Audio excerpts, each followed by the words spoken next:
하나님 말씀은 창세기 33장 12절부터 20절입니다. 교도하겠습니다.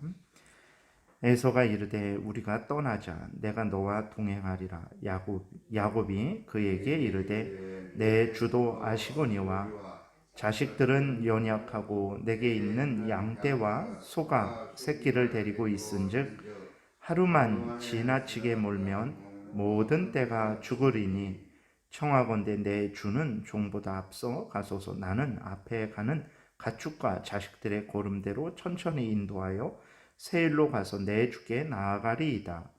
에서가 이르되 내가 내 종 몇 사람을 내게 머물게 하리라.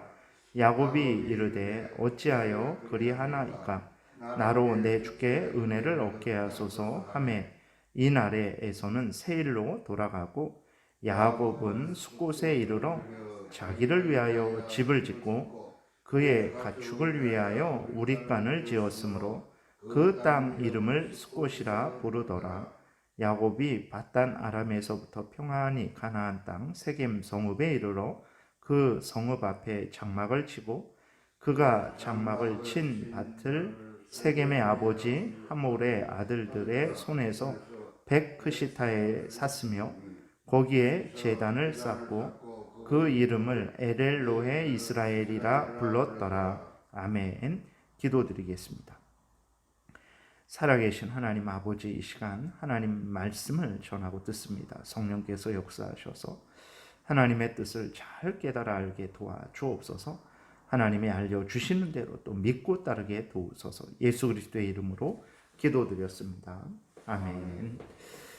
어제 말씀드린 것은 이제 에서와 야곱이 이제 만나서 서로 형제의 그 또 사랑을 확인하고 함께 통곡하고 또 이게 선물을 주고받은 것을 말씀을 드렸는데, 근데 에서가 이제 그 동생 야곱이 세 떼를 이제 에서에게 선물을 줬어요. 그랬는데 형 에서가 어떻게 합니까? 그걸 처음에는 아주 거절하죠. 그러나 이제 동생 야곱이 아주 강권하니까 그때서야 이제 받았어요. 에서는 보게 되면 그 자기가 풍부하게 있으면서도 끊임없이 더 이렇게 풍부해지려고 하는, 그러지 않고 그 야곱이 주는 것에 대해서 처음에 거절하는 것을 우리가 보게 되는데, 세상 사람도 이렇게 세상 것에 대한 탐심을 제어하는 것을 또 우리가 보고, 우리 그리스도인 된 자들이 그 뭐 돈을 돌같이 여기라 이런 것이 아니고,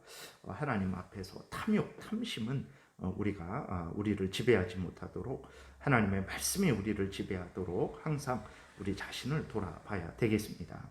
그 다음에 보게 되면 에서는 이제 진심으로 야곱을 환영했고 야곱과 함께 자기가 사는 그 세일산으로 이제 가고자 제안을 합니다. 20년 만에 그 만난 동생을 자기 집으로 이제 인도하려고 하는 거예요. 근데 야곱은 형 에서의 제안을 정중히 거절합니다. 13절에 보게 되니까 야곱이 그에게 이르되 내 주도 아시거니와 자식들은 연약하고 내게 있는 양떼와 소가 새끼를 데리고 있은즉 하루만 지나치게 몰면 모든 떼가 죽으리니 라고 이렇게 하면서 형 에서한테 먼저 가라 그래요. 이것은 사실이죠. 강한 에서와 400명의 군대를 따라가게 되면 야곱의 가족과 짐승들이 지쳐서 아마 쓰러지게 될 거예요. 그래서 이제 동생 야곱이 천천히 걸어서 형 에서가 사는 세일산으로 가겠다라고 이렇게 말을 해요. 근데 이후에 기록을 보게 되면 동생 야곱이 형 에서가 사는 세일산으로 간 기록은 없습니다. 그래서 이제 이 야곱의 이 제안을 보고 어떻게 말하냐면 형 에서에게 거짓말한 것이다. 그 13절 14절에 보게 되면 이것은 형 에서에게 야곱이 거짓말한 것이다 이렇게 해석을 하기도 합니다. 그리고 또 하나는 굳이 기록은 없지만 동생 야곱이 나중에 이렇게 형 에서를 방문했을 것이다. 왜 그러냐면 이제 그 야곱이 얼마나 형 에서를 두려워했습니까? 400명을 거느리고 약복강까지 쫓아오는 것을 이제 그 봤단 말이죠. 그랬을 때 야곱이 형한테 이렇게 적당히 거짓말을 하고 갈 수 있었을까? 형 에서는 가나안 땅도 언제든지 오고 갈 수 있는 그러한 거리에 있는 사람인데, 그러면서 이제 나중에 동생 야곱이 형 에서를 이제 방문했을 것이다, 개인적으로 방문했을 것이다, 이렇게 뭐 해석을 하기도 합니다. 둘 다 생각해 볼 수 있는 내용들이죠. 이제 야곱은 어쨌든 형 에서의 제안, 다른 제안도 정중히 거절해요. 형 에서가 그러면 그 가나안 족속들로부터 위협을 당하지 않도록 몇 사람을 좀 남겨두겠다라고 하는데 그것도 거절을 합니다. 그래서 왜 그럼 야곱이 이렇게 형 에서가 세일산으로 가자고 하는데, 그리고 또 그 남은 사람들을 이제 그형 에서의 종들을 남겨두겠다라고 하는데도 이렇게 거절했을까? 그랬을 때 이제 아직 야곱은 형 에서를 이제 너무나 두려워했기 때문에 언제든지 그 형 에서의 마음이 변해서 자신에게 해를 가할 수 있다라고 생각을 했기 때문에 두려워서 이제 형 에서와 함께 가는 것을 거절했을 수도 있고, 또 하나는 이제 그 하나님께서 야곱에게 약속하신 것이 무엇입니까? 아버지 아브라함, 할아버지 아브라함, 아버지 이삭, 그리고 자기에게 약속하신 것은 하나님께서 가나안 땅을 주시겠다라는 약속이거든요.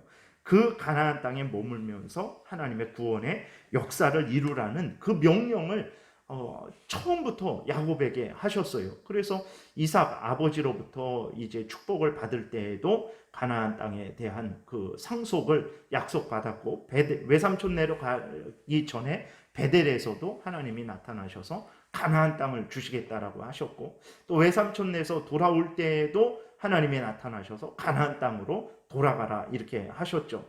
그래서 그 항상 야곱은 하나님이 자기에게 허락하신 땅은 가나안 땅이라는 것을, 자기가 가나안 땅에 돌아가야 된다라는 것을 아주 분명하게 믿고 있었던 거예요. 근데 형 에서가 사는 땅은 가나안 땅이 아니라 가나안 땅하고 떨어져 있는 땅이거든요. 그렇게 될 때에 이제 야곱은 하나님의 명령을 어기게 되는 것이죠. 그래서 이제 동생 야곱이 형 에서의 그러한 제안을 거절한 것이다라고 우리가 이렇게 생각을 해 볼 수 있습니다.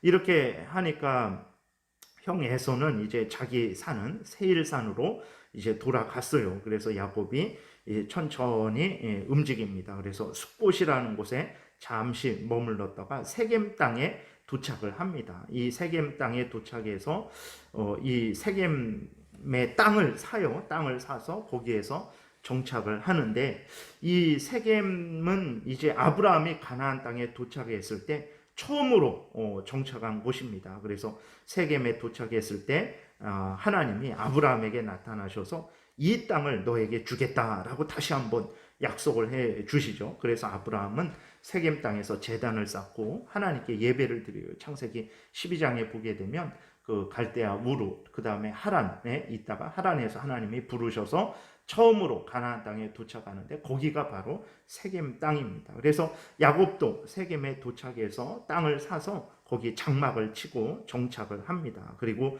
그 땅 이름을 그리고 제단을 쌓고 하나님께 예배드리고 그 땅 이름을 엘엘로헤 이스라엘, 그래 이거는 하나님 곧 이스라엘의 하나님이라는 그러한 이름으로 거기 제단을 명명하죠. 그래서 야곱이 하나님이 자신의 하나님이심을 굳게 믿고 하나님께서 그 자신에게 주신 땅이 바로 이 가나안 땅이라는 것을 굳게 믿고 하나님 앞에서 제단을 쌓고 예배를 드린 것을 우리가 보게 됩니다. 그래서 이제 여기에서부터 이제 큰 문제가 시작이 되게 되는데, 34장에 보게 되면 그 세겜 땅에 정착을 했어요. 하나님의 명령을 따라서 외삼촌을 떠나서 가나안 땅에 도착했죠. 형 에서가 세일산으로 가자고 강권하는데도 불구하고 그것을 거절하고 하나님의 명령을 따라서 이제 세겜 땅에 정착을 했습니다. 근데 그 정착에서 바로 일어나는 일이 무엇이냐면 34장에 기록된 것처럼 그 딸 디나가 세겜 땅 그 하몰의 아들에 의해서 이제 겁탈을 당하게 됩니다. 그 성폭행을 당하게 되는 거예요. 하나님의 명령을 따라서 다시 가나안 땅으로 돌아와서 가나안 땅에 정착을 하게 됐는데 딸 디나가 성폭행을 당하게 되는 거예요. 여러 가지 이유가 있지만 어쨌든 야곱에게 이 일을 시작으로 해서 이제 다시 그 애굽으로 내려갈 때까지 온 일생을 참 고통 가운데 살아가는 그러한 야곱이 되게 되는 것이죠. 그래서 야곱이 이 세겜 땅에 정착한 것이 잘못이다라고 이렇게 해석을 하기도 하는데, 그런데 앞에서 말씀드린 대로 이 세겜 땅도 가나안 땅이거든요. 그래서 하나님이 이 그 가나안 땅 전체를 야곱에게 주시려고 했던 것이기 때문에 세겜 땅에 정착한 것이 잘못이다라고 해석하기는 참 이렇게 무리가 되는 것이죠. 어쨌든 야곱이 하나님의 명령을 따라서 가나안 땅에 정착을 하는데, 형 에서 그렇게 두려운데 그 형 에서의 그 제한도 거절하고 가나안 땅에 정착을 하는데, 이제 그 이후로 야곱이 큰 문제들을 계속해서 당하게 되는 것이죠. 참으로 우리는 하나님의 이러한 인도하심을 참 우리는 알 수가 없습니다. 그러나 중요한 것은 어떤 형편 처지이든지 간에 우리가 항상 하나님을 경외하고 하나님을 굳게 믿고 하나님을 의지하고 하나님 말씀을 따라 살아가는 이 일은 포기할 수 없는 일이죠. 심지어 정말 이렇게 야곱도 그 자기 딸 디나가 강간을 당하고 요셉이 형들에 의해서 이제 죽임을 당한 줄 알았죠. 짐승에 찢겨서 죽임을 당한 줄 알고, 이러한 고통의 삶을 살면서도 야곱이 늘 하나님을 경외하고 하나님을 의지했다라는 사실을 우리가 분명히 깨달아 알고, 우리들이 하나님을 따라가는데 인생에 아주 어렵고 힘든 일을 당할 수 있어요. 왜 그런지는 모릅니다. 우리의 죄 때문에 그럴 수도 있고, 하나님이 더 하나님만 의지하라고 하셔서 그럴 수도 있고, 근데 이렇게까지 하나님이 하실 필요가 있으신가라고 할 정도의 아주 힘들고 어려운 일을 당할 수 있습니다. 그러면 그럴지라도 우리는 어떻게 해야 되는가? 우리 자신을 돌아보고 회개할 것이 있으면 회개하고, 또 더욱 하나님을 의지하고 하나님의 은혜를 구해야 되고, 여전히 하나님이 맡겨주신 사명을 감당해야 되는 것입니다. 기도드리겠습니다. 살아계신 하나님 아버지, 야곱이 하나님이 허락하신 땅은 가나안 땅이라는 것을 굳게 믿고, 형 에서가 그렇게 두려워하는 형 에서가 세일산으로 가자고 권면할 때에도 거절하고 가나안 땅에 머물렀습니다. 그런데 그 이후부터 정말 하나님의 명령에 순종한 야곱에게 이루어진 일들은 참으로 인간적으로 감당할 수 없는 참 무서운 일들이 일어난 것을 우리가 보게 됩니다.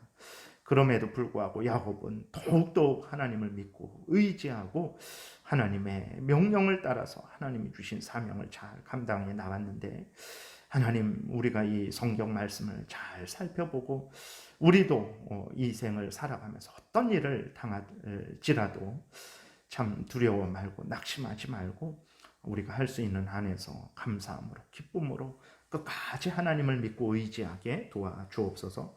감사드리고 예수 그리스도의 이름으로 기도드렸습니다. 아멘. 찬양하라.